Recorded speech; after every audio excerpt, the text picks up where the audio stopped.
Hey everyone. So thank you for joining us today on the Nightworms YouTube channel. I am so honored to be sitting here with Leopoldo Gout. And did I say that right? Perfect. Oh, good. Um, well, he is 3 hours ahead of me in New York. You're in New York City, right? Hmm. Yeah, and I'm here in the Pacific Northwest and it is warming up here this week. I'm so excited. We have like a 60-degree day coming for us, so I'm excited. What's the weather like for you right now? It's nice and sunny and chilly, and I like it. I like that too. That's my favorite. Spring is my favorite. Yeah. And autumn in New York, to me, Yes. no November. It's my jam. Yes, I love that too. Um, last night I want to tell you I have become like your biggest fan in the last 24 hours Oh because wow. and my husband wanted me to tell you too that last night we watched Molly's Game. It has been on our list of movies to watch, and I just have to tell you that I am so glad that movie exists. It is so good, and the cast is incredible. I couldn't believe how many people were in that movie. Yeah, I mean, it's just great. literally everyone. Did you meet the real Molly Bloom? Yeah, that's how I'm involved in that movie. I met Molly and it's a great segue to what I do because apart from being a writer, Yeah, I'm a visual artist. Like the yeah, painting behind me, it's I've been painting all my life, and in movies, I'm a real oddball. I don't produce and develop movies like the normal Hollywood people. yeah. I'm more like an archaeologist of ideas and stories, and my process is very similar to all of the work I do in painting and in books. And it's all about like meeting people, layering memories, journeying into those memories, and kind of having an instinct of things that I want to go into a rabbit hole. So for example, with Molly, I was in a bar with a very big Mexican friend of mine. He's almost like my brother, Alejandro, and he's larger than life, a chef and an inventor, and we're like having a lot of fun. And we're sneaked into a very fancy party in New York City because he's a chef and all the chefs kind of know each other. So we were definitely not didn't belong to that party, and it was for the kind of like rich and famous. And we were in the bar just having a grand time, and we noticed that there was some very exotically James Bondy looking women trying to approach us. Yeah. Um, and they were very pretty. And my defense mechanism, I'm very passionately in love. I've been married for 20 years. So my reaction to when people come to you is I show pictures of my kids, my wife, like Yeah. it's kind of diffuse the situation. But my friend is crazy, and he's all over he was so excited, but I knew there was something strange that was happening. Yeah. And so they were trying to invite me to a poker game, and I was like, what? And first of all, I hate poker. I'm sorry for the people that love it. It's just Yeah. I'm not, I'm very lucky in my life, but in cards, I mean, it's like the opposite, and everybody can read me, so I can't lie. When I lie, I'm like, Yeah, you wear your yeah. So it's a disaster. So and I don't really love celebrity culture. I mean, I have friends who are Mm, big actors. Like in that movie, Idris Elba was my friend before the movie, yeah. and I helped cast him. And the reality is that I'm not interested in that. But when I met Molly, she was running her secret poker games, and what I liked about her is that she echoed a little bit of. I had a wonderful mom who passed away, unfortunately, a couple of years ago, and she was a big feminist, and she was larger than life, and she was a woman in a man's world in Mexico. And I Mhm. felt that what I was excited about Molly was that she was a woman in a man's world. And I asked her to leave her shenanigans, and maybe make a book, and I would help her do a book. So I packaged a lot of different books and developed them. I ran a big authors kind of like book to film company for a bit. Yeah, So I read that on your so website, yeah. yeah, so I've been involved in books. So I helped her kind of start to figure out if she wanted to do a memoir. And then the problem was that she was at the time running this thing, and she was very hyper in the world, so she had a big fallout with me. And then she came back like a year later saying, totally freaked out, because like in the movie she got beaten up by the mob and the Yeah, FBI arrested her. So she right. came back to me saying, listen, you were right, I should have done a book, let's start. But she didn't want to give even any names unless there were already names that the press has had leaked. She Yeah, it was such a fascinating story. Like, I mean, just the fact that I don't know, I don't want to get too far off into the weeds about Molly's Game, but I did think that it was so interesting how, you said on your website, there was something that you said about how, because you're a Renaissance man doing film and I books don't. and art. And I just thought that it was so interesting that you said you feel like you can address like social issues and societal, problems and topics through your art and through your medium. And I did find parallels from Molly's Game to Pinata because it's so heavily saturated with the female perspective. Like, what did you feel like you wanted to write from a woman's point of view with Carmen and the sisters and Well, it's a little bit of a homage. I mean, like the loss of my mom was torrential for my family and for the bond in my family. I yeah, grew up with, not with a lot of money, but with a very deep and intelligent, creative person. And our house was not the biggest house, but it was full of books and magazines and very amazing filmmakers and poets and writers and well-known artists would come and visit my mom in her apartment. And it was amazing childhood of experience seeing these larger than life people all circling around my mother. And she gave me this gift. I always feel like there's a great thing about being curious and being, my mom had friendships with indigenous people, with you know the people of every color, every race, every sexual orientation, every denomination. And they were surrounding us. So she gave me that gift of curiosity and not having any prejudice, except for some like weird politicians in Mexico. I really didn't have a prejudice. And um and i and, and that's a gift. yeah, And a tragedy is when you have the opposite of that, is when you are born in a society where they're racist, or they're mean, or they're envious, or they lack curiosity. So it's a pendulum of the two horrors. No, it's like, and I was very lucky that I was in the best part of the side of the light, in my opinion, because she gave me the freedom of not being prejudiced and of openness. So my when she passed away, she left a little empty chambers in my head. But the book really started way before. I mean, I as I was I think we communicate a little bit that I go into my rabbit holes of research throughout the painting that I do, the movies that I do, the writings that I do. And this research is kind of like, it's mixed with very personal memory work that I do. I'm very connected with my own scent of smell, and I use it in my writing, and I have a therapy kind of self-taught system of accessing to my memory through scent. And it's something that I've given classes about creativity, and I figured out my own system. Everybody's different. Some people could be color, some people could be, food, or dancing, or whatever. Like, everybody has access to your memory in different ways. Mine happens to be triggered by scent.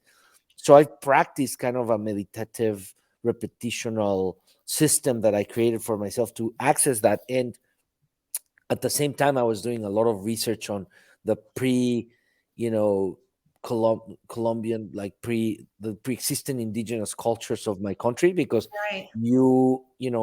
when you grow up in Mexico City like I did, it's extraordinary. In the downtown, they take you when you're a kid, always in school. But my mom used to work downtown, which is kind of like city hall, but it's a huge explanada where the two pyramids were used to be based on the Aztec Empire, and they then they tore the pyramids down and they built churches and offices buildings in the 16th century. And it's incredible because today when you go there, you can the stones of those churches and buildings are made from pyramid stones, and you go down into a archaeological site of the Templo Mayor, and there is still a lot of Aztec art and architecture Yeah. underneath the city. And in Yeah. fact, above the city, there's some faces and stuff that are almost coming out of the pavement, like the as if the underworld is trying to come back and reclaim it. So that those images had haunted me, in addition to a lot of the work that my mom used to do with indigenous people. So I grew up with that. And my father has a little bit of Zapotec blood as well, so it's been something that it's almost like present in my life.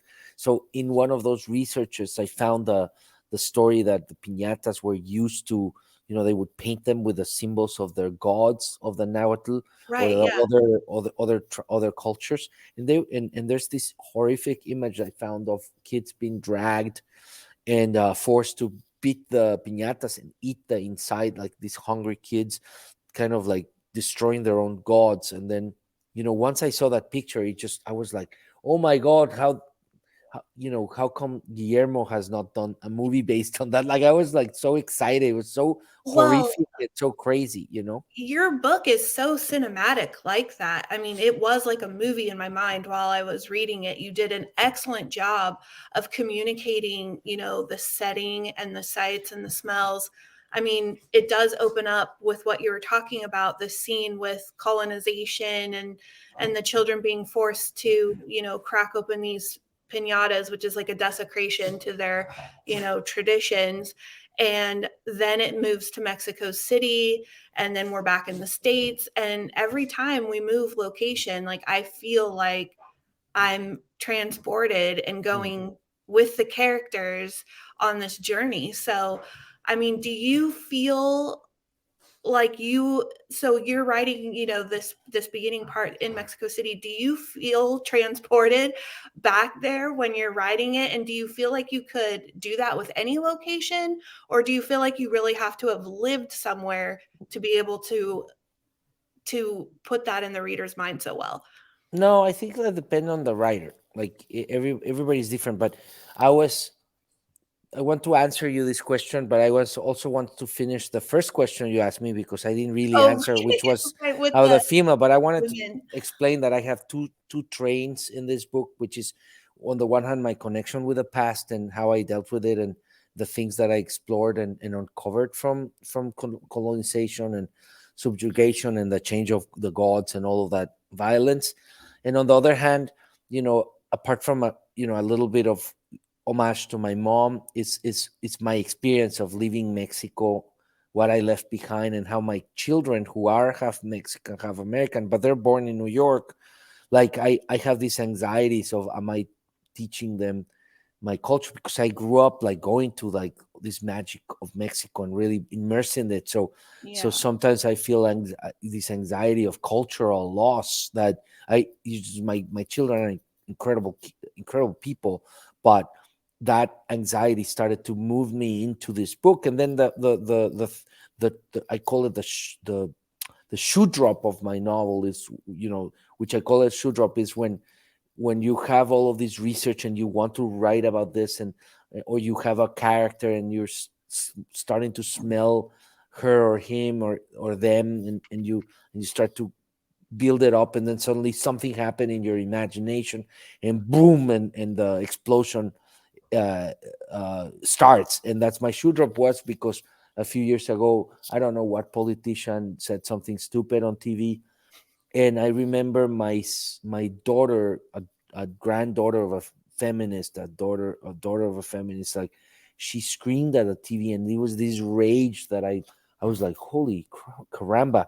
So you know, there was a lot of emotion, and I grew up with not only my mom but my two sisters, and I have a brother and two sisters. But my two sisters was very interesting to see their dynamic and grow, look, observing them. So when I heard that rage from my daughter, and I've heard that rage before from my sisters, it was it was a great shoe drop to focus and channel those, female kind of perspectives that I grew up with in a very matriarchal household.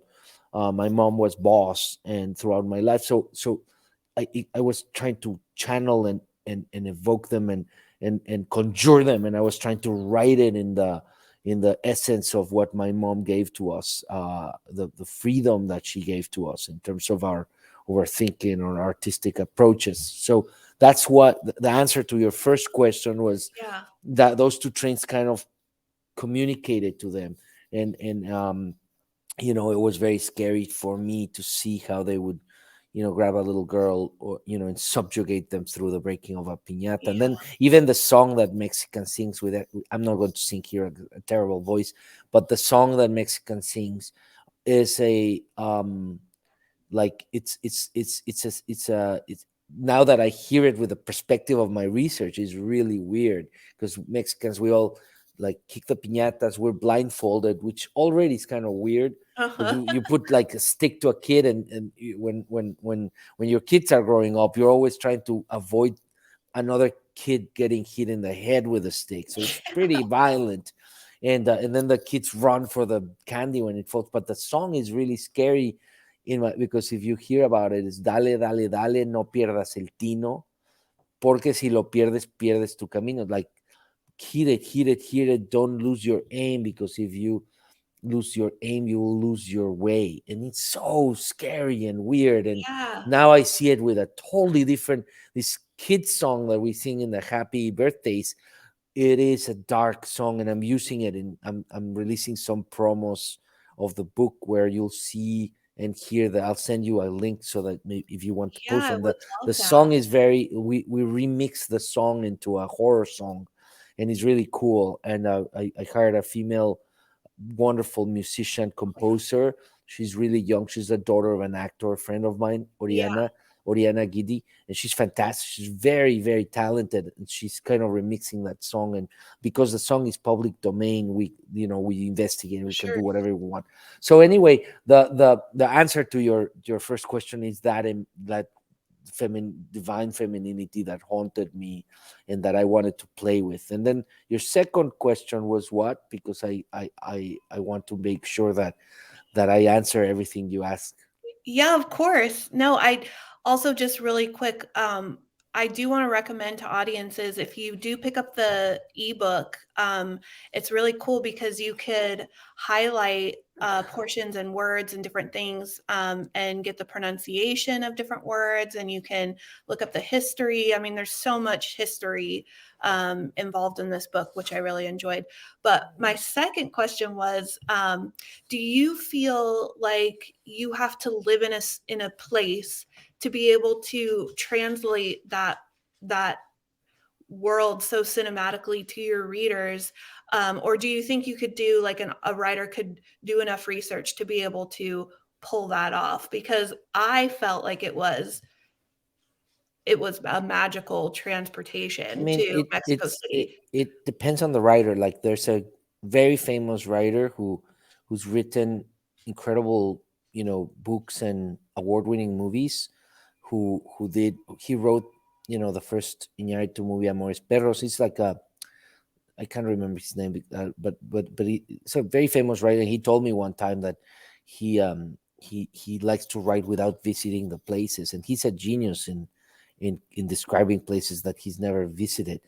Italo Calvino, as well, an Italian guy, was used to write about Marco Polo and places that in China that he never went, but using his imagination.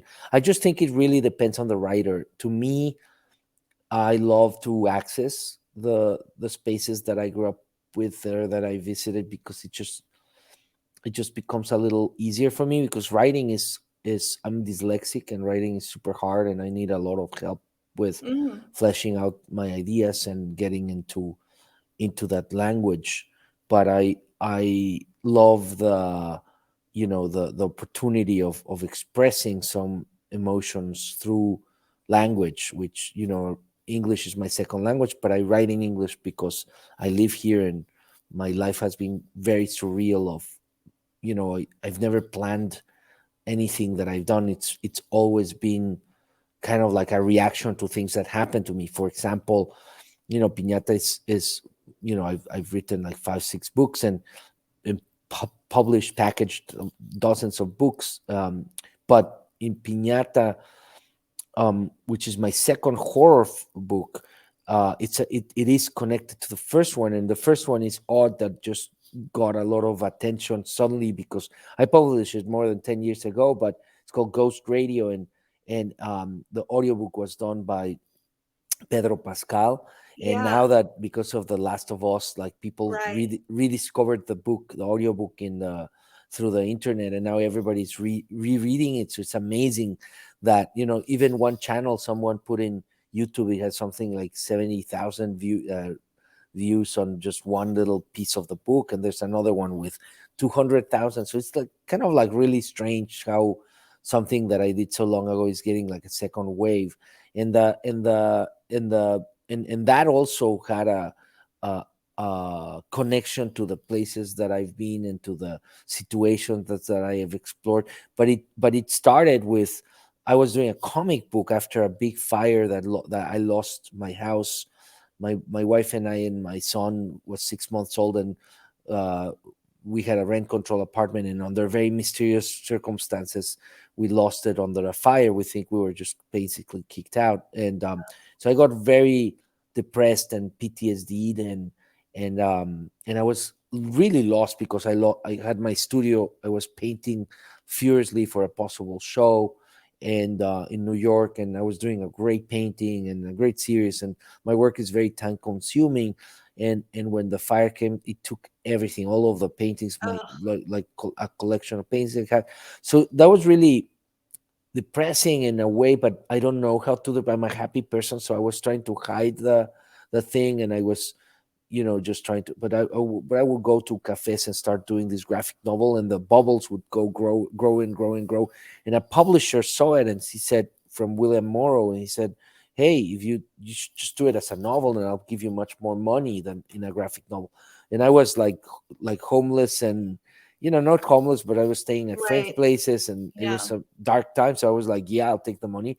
And then I worked my royal ass off on that book, and that's Ghost Radio. So, and then like I was working with this very famous writer, so it was like it was a reaction to my circumstance. It wasn't a plan. Like everything that I do has been a little bit of a life brings me opportunity, and then of course I have crazy fearless mental disorder that I always say yes. So that's why Yeah. I've done video games, I've done movies, I've done TV shows, documentaries, books, and art, which is the easiest thing that I do. In fact, when I'm writing and I get into a corner and I can't figure out like a place to go, or I'm in a bad like moment as a writer, I just draw the characters, and drawing really recalibrates my brain, and then I can write again. So it's almost like drawing and painting and sculpting is my primal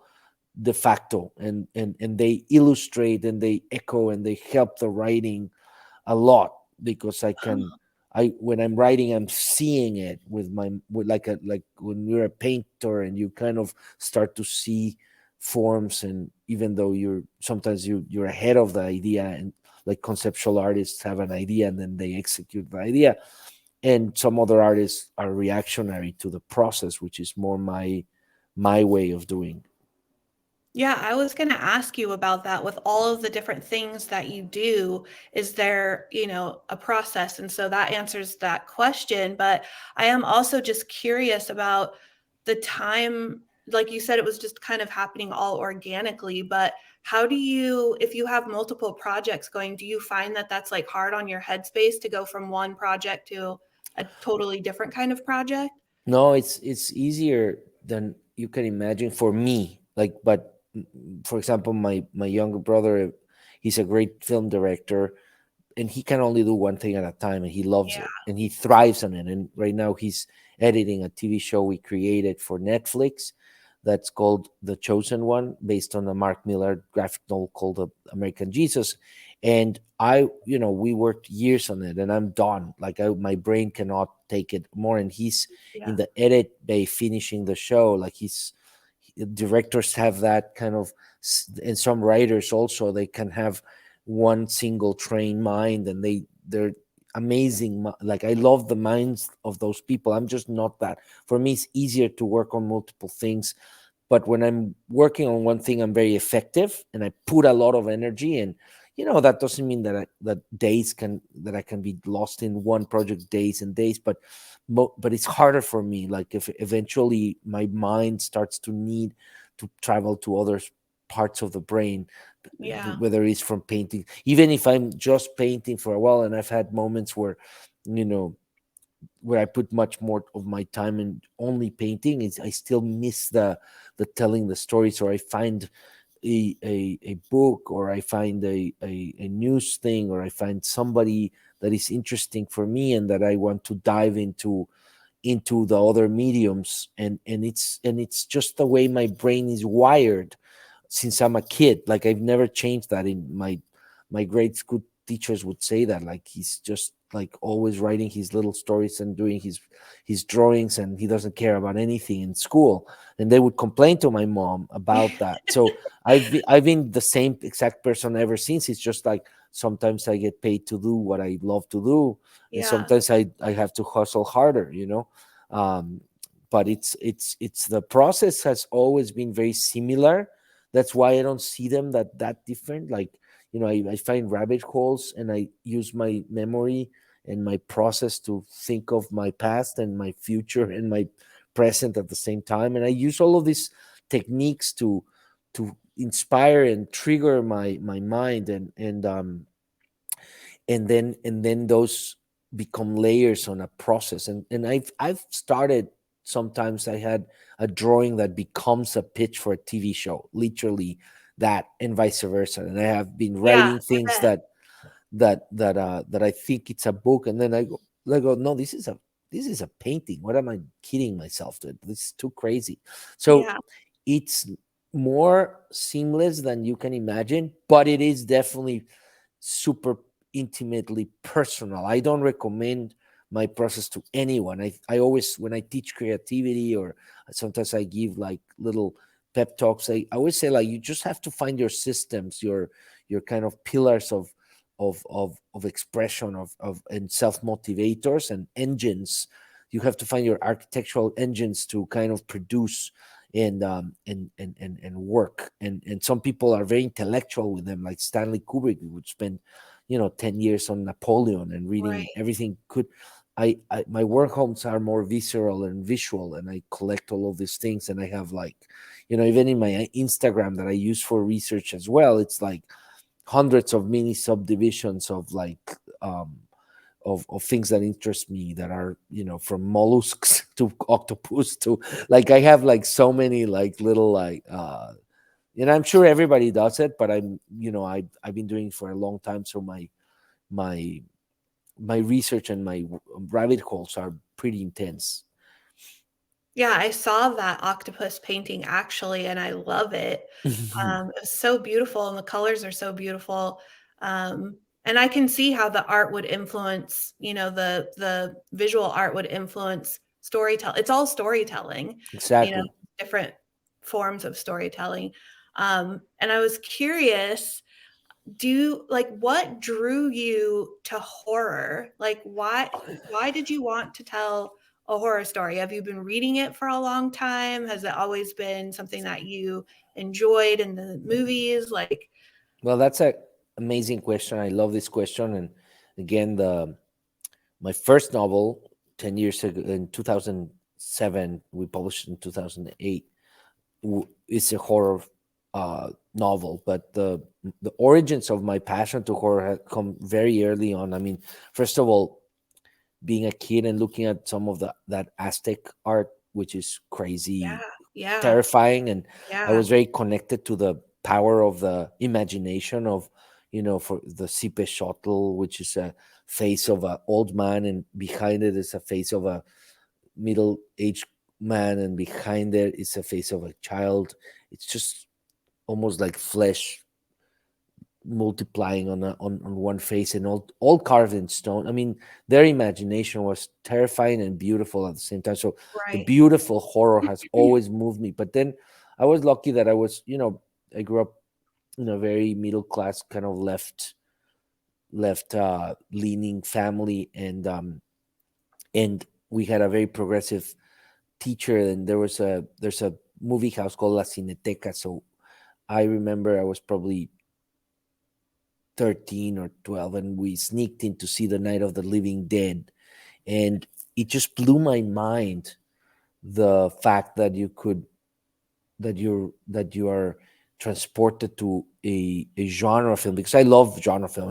I love Star Wars when I was 5, and I loved Indiana Jones. So genre was part of my bread and butter as I grew up. But then seeing a movie that I felt like it was the first movie that that I understood that it was about something else, that it was a zombie movie, but it was about racism. And when I experienced that firsthand, and I came up with a conclusion on my own, and seeing all those white people like chasing this black guy who's the hero, it was so scary, and it was like, oh my god. And I saw it with a very Mexican viewpoint of, like, in America they're crazy.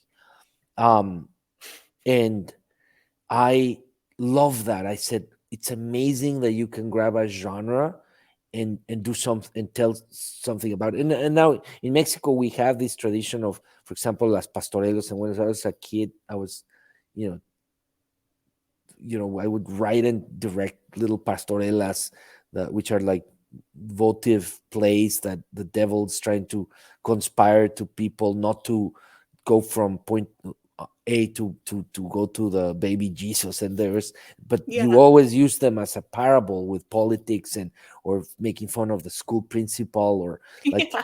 So we would write those things. And growing up in Mexico, it's like there's so many, everybody has experiences of supernatural. Like, it's, even though I'm a skeptic in some ways, like, I've seen things that I cannot explain scientifically, and I'm looking for an explanation. I don't go into anything believing in anything, but you grow up like that, and everybody has a monster.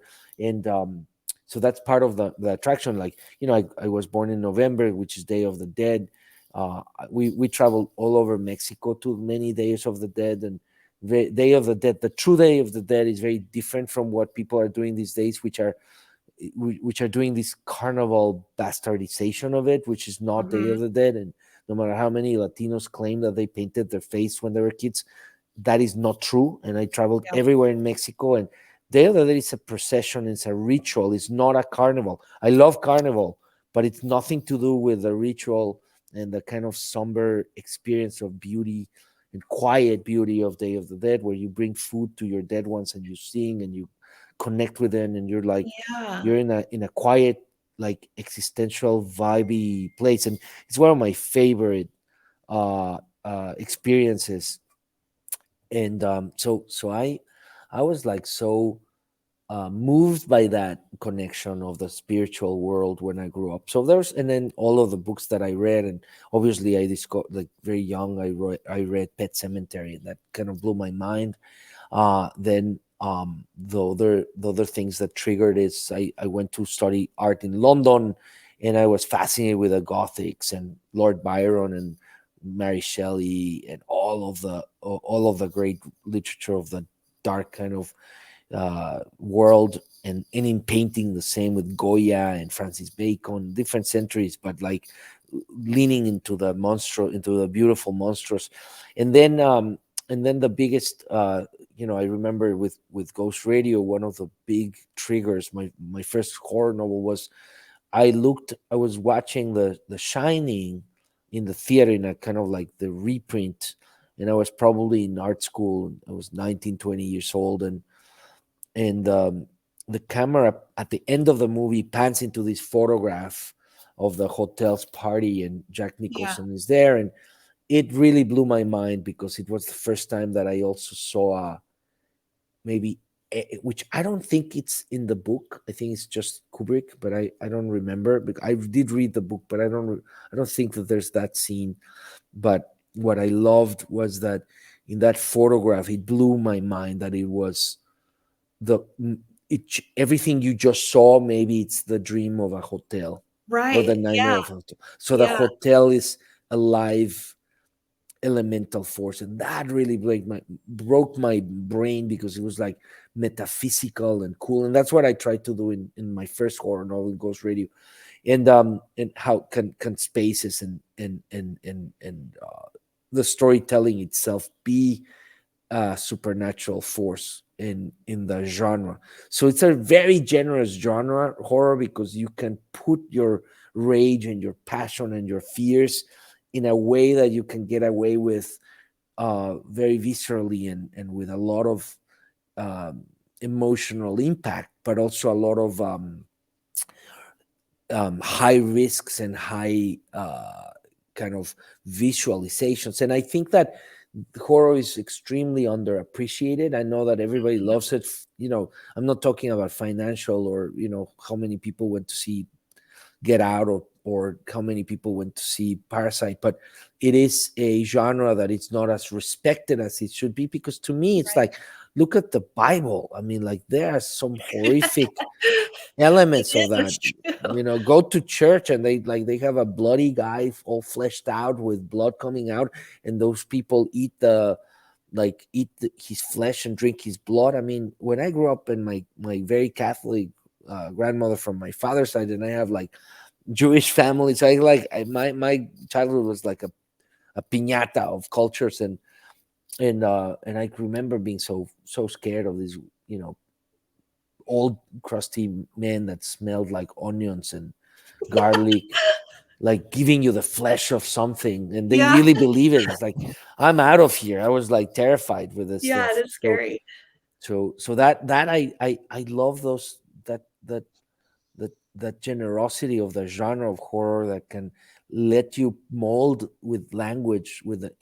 In English is so much fun because you can come up with words and people don't realize it. And there's a lot, like, I see horror language. To me, it's almost like a companion. It's my second language, so I see it almost like a clay. And I come up with words in every one of my books. I come up with ideas that, and if the editors don't notice, like, I sneak it in. So it's a wonderful experience and opportunity to play with that, with the English language. So yeah, it's that's why I love horror. Such a generous, passionate, evocative membrane to tap into it. I did so there was a few things that you said that reminded me of the book when you were talking about your love for Indiana Jones. I felt like the prologue it reminded me of an Indiana Jones scene, like in Temple of Doom, with the children being subjugated and just lorded over by these like big powerful entities. Like that kind of was very cinematic to me. And then there are lots of biblical imagery I felt throughout the entire story, like with the black butterflies, sort of these swarming plague type imagery. And then one of your characters, there's a scene at the school when Luna, which I have a niece named Luna, so Oh, that was cool. really sweet. But Luna is being bullied, and one of the kids, one of her bullies says something about like, well, your people should be dashed on rocks, or he says something insulting to her in that regard. And I thought there is so much um, religion in this book, of different cultures. Did you intentionally set out to make kind of a melting pot of all the different cultures and religions in one horror story? Yeah, it's a piñata, so you have Yeah, to put. I like that you said that. It's like it is the reality. I have so many blots. Romanian, German, French, Mexican mestizo, Zapotec, um, French. I said already. In German, I said already, but I'm a mixture of that. And then in New York, you like, it's crazy of the amount of people. And nowadays in Mexico, also Mexico, it's an incredible country that is it has all sorts of conflicting cultures. And to me, a little bit the book is that conflict of rage of dominant cultures forcing you to forget the the foundation of where you come from. In Yeah. that, in Mexico, there's very superficial. We're very proud of the indigenous culture, and in the you grow up, you do study the different tribes and the different nations and blah blah blah. But it's very graphic-y, like comic booky history. It's not as deep as it should be, and you don't really, I think that the luck that I had, that I had direct access to some indigenous people that would come and be very good friends of my mom, and we would experience their world and their imagination. And I love to tell this story, which is I used it. My brother and I used it in this new show that we have for Netflix. That it's that when there was this woman friend of my mom that would come to sell us masks, um, and the pricing was not based on the size of the mask or the complexity of the art. The masks were the most expensive masks were the ones who were more danced. So some small, ugly, simple mask was more expensive than the big, laborious one with all the Yeah. colors, and that was amazing for a child to experience because it was a different system of value that was more spiritual, and it was like wow, like I had that first hand, and that's not part of any curriculum. We have a value system that we inject into people, that it's the reality, as they call it, of the world. And it's unfortunate because there's other value systems that are very meaningful and beautiful and passionate and powerful, that I think people would be better off if we would be forced to experience that. And like imagine if all of the horrible people in politics in Florida would be forced from childhood to spend time with with indigenous people and Right. African Americans and Mexicans, and the amazing diversity that is in this, at the foundations of this country. Because Florida was Spanish, it was Mexican, that whole place. So this, I know that a lot of people are going to scream at me for saying that, but it was a colonization, and then another one, and then another one. But it was the Mhm. displacement of a lot of tribes, and we would benefit as a nation if we reach out and listen and see the different approach to existence. And I think I had a blessed childhood that accessed that, and that gave me a lot of permissions of exploring so many different things that I'm dealing with in piñata, and so many layers that I see that surrounds us, but a lot of people are blind about. So even New York City, which is the mother city, there's like 14 different tribes and languages in Manhattan. I don't want to quote exactly because I don't remember how many, but it's an extraordinary.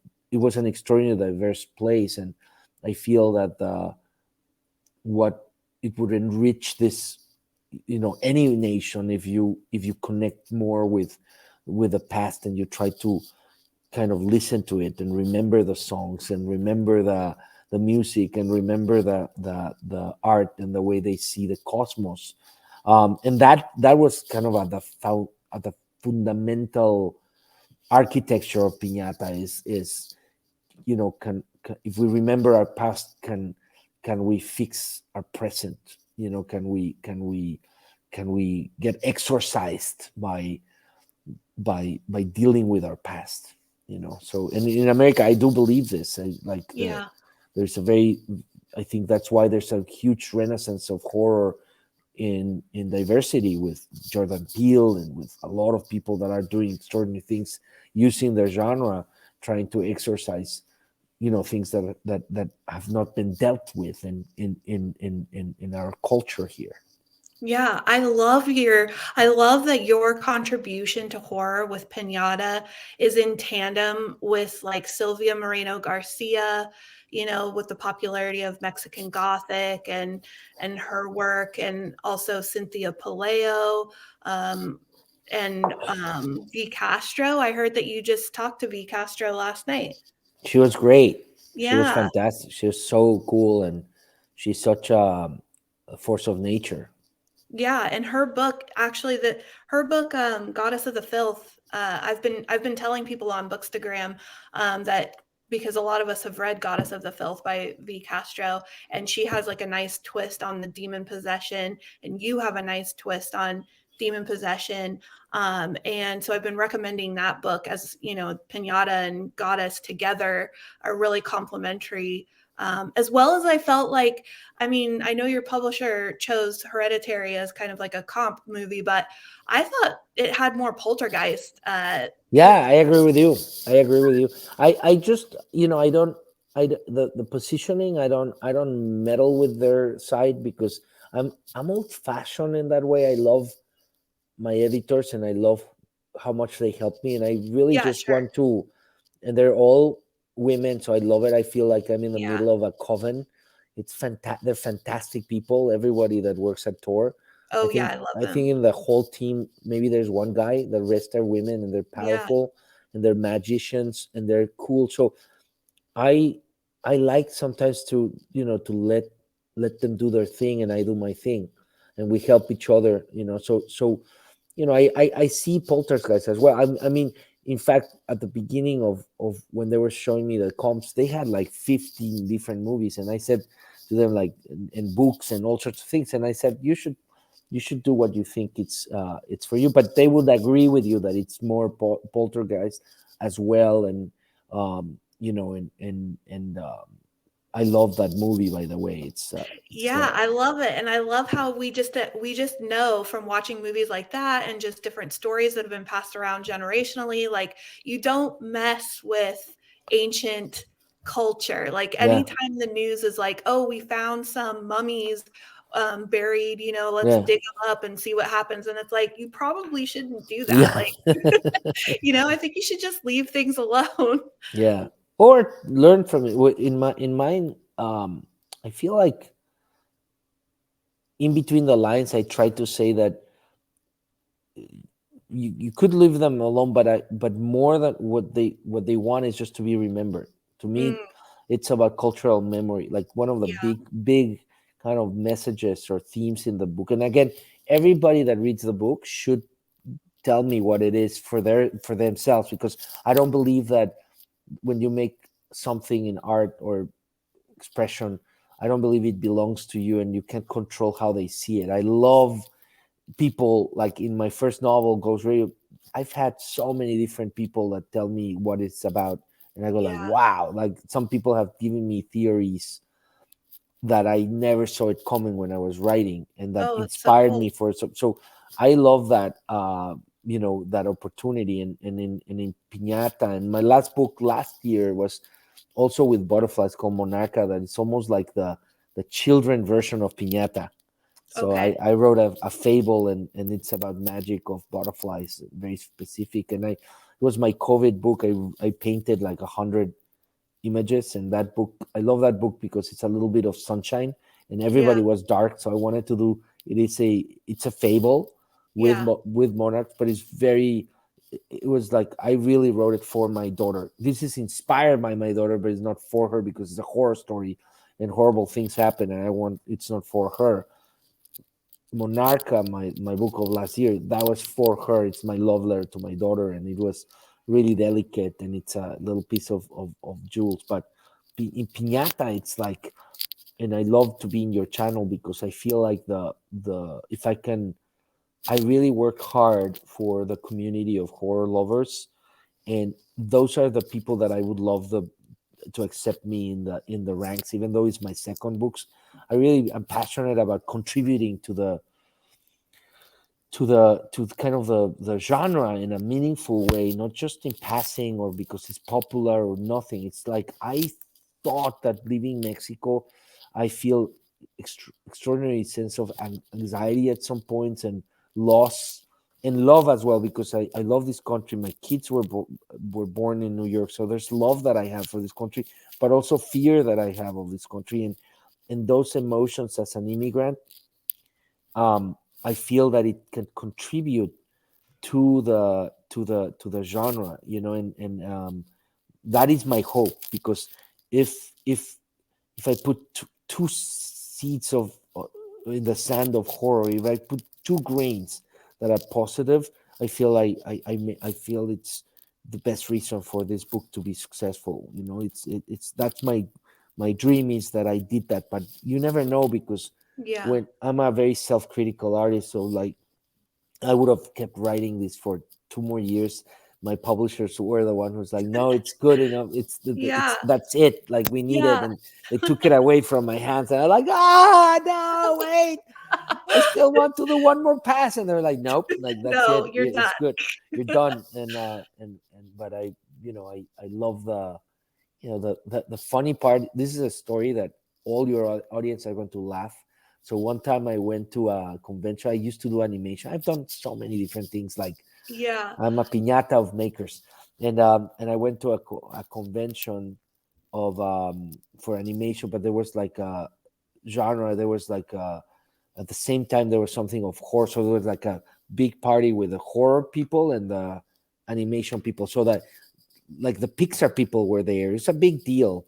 And Right, then the right. horror people were there. And I don't remember why they were combining, but it was like in the same place. And there was a lot of like, Wes Craven and like Rob Zombie were there, and all of these writers of horror. And in the other place, there was like the animators of the Pixar movies and all that stuff. And I'm telling you, the horror people were the nicest people I met, and the animation, like James Lasseter, was like really difficult to even talk to. He was like, Yeah. they were so miserable, all the animation people, and I love them because I did animation, but I know how it can get you very depressed and like it's such a crazy world, and I love Yeah. animation to death, but they were really tough. And the horror people that were doing slasher movies and all sorts of things, they couldn't be nicer, so it was It's very funny. true. It's so true. The horror community is so welcoming and loving and just really like we're just out here having a good time. Like, I just love the community. I love sharing with them anytime I've read something. Like I don't try to do like a fussy, flowery critical review. I'm always just like, read this book. It's so good. Oh my God, I love it. And it's like Yeah. it's always like my new favorite thing that I talk about But I forever and love that about your channel. I love your channel, Sadie, and so happy that, and that's why I reached out to you, because I felt that there's a lot of channels with horror, but I saw the love that you put into it, and your connective tissue, and I got your book, and like your connective tissue for the genre, that it's just like a pounding heart of like you really love thank it. It's you. your little world. So I'm super grateful for talking to you, and I'm relieved that I was like, when we talked a couple of days ago, I was like, oh my god, what if she hates the book, because when you're an artist, you never know. And I'm Yeah. used to, like, you can't satisfy everyone. You do your best effort, but there are going to be people that hate your stuff or hate you. It's just a norm. I try to tell my kids that, like, even though you're popular, that's like, doesn't matter. Like, there's always going to Yeah. be somebody that hates you, and you have to, like, see that with perspective, and just take it. So I was like, oh my god, I hope she likes it, because you are exactly the people that I want my book. You are like my perfect reader, because you're creative. You're also a writer. You know the genre. So the fact that you're endorsing it, it's the world to me. Thank you. That is such a compliment. And honestly, I do really try. My reviews have evolved a lot over the years because even if it wasn't like my cup of tea, I do read some things that don't work for me, but I Hmm. always try to shop it to the people that it will work for. Yeah, Because I know there's people out there who like a certain brand of something or yeah, they enjoy, this or that. And so I do try to make sure that I'm not just saying, oh, you don't need to read that. I think every book has its audience, but I think for sure, the people who follow me on Instagram and the people who follow me on Twitter, like this is definitely something that they're going to enjoy because I mean, I just know the reader for this book, and it's people who love demon possession.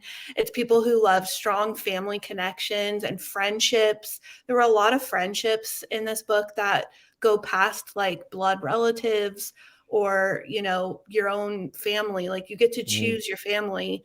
And in this book, there are people who come to this family in crisis and help them, you know, mm. even though they're not blood related. So I thought that there's a lot of strong themes in this book that people will relate to and cherish in their reader's heart. It's really special. That's so nice for you to say. And do you have any more questions that you would like me to answer? No, I thought we had a great conversation. I'm so thankful that you took time to spend with me today. And yeah, I just wish your book all the success in the world. It's going to be on all my recommended lists from now on. So You are the thank you so best. Thank much. you, Sadie. I can't wait to maybe I will send you some books so that we can do some sort of giveaways. Yeah. And I'm grateful and happy that we met, and now I have a new friend, I feel. Yeah, definitely. Amigos. Excellent. Thank Mm. you so much. I'm Also, going to thank end the you for recording. everyone. Yeah, and thank you for all the listeners. I love you. Oh, yes, thank you. Thank you to the audience for sure for showing up. But I'll end this and then you stay here, okay? Okay. Okay.